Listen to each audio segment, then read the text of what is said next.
महाराष्ट्रासह संपूर्ण देशभरामध्ये गणेश उत्सवाची धामधूम बघायला मिळत आहे। गोंदिया जिल्ह्यात देखील गणेश भक्तांमध्ये प्रचंड उत्साह बघायला मिळत आहे।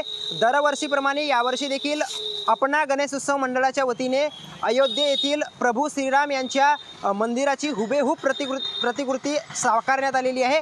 आपण बघू शकता की या अयोध्येमधील प्रभू श्रीराम यांच्या मंदिराच्या प्रतिकृतीचे काम शेवटच्या टप्प्यात पोहोचलेले आहे।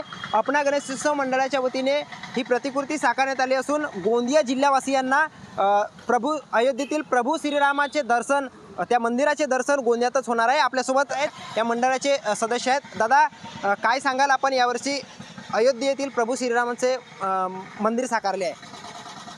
इससे 3 साल पहले भी अपन ने जब राम मंदिर का जब वो चल रहा था कि राम मंदिर जो बनने वाला था, उसकी जो कलाकृति आई थी, वो 3 साल पहले अपना गणेश उत्सव मंडल ने वाला मंदिर यहाँ बनवाया था। और ये जो रूप है, ये जो अभी राम मंदिर जो अयोध्या में बना है, उसकी कलाकृति यहाँ पर छत्तीसगढ़ से आए हुए है कलाकार और अपने लोकल डेकोरेशन वाले लक्ष्मी हरडे करके लक्ष्मी डेकोरेशन, ये दोनों मिलके इस मंदिर को रूप दे रहे हैं। और इस बार अपनी जो मूर्ति है वो भी गोंदिया के ही नितिन व्यास जो मूर्तिकार है, उनके यहाँ से मूर्ति कल अपने 15 फीट की ऊंची गणेश जी की मूर्ति यहाँ पे मंडे में पहुँच चुकी है।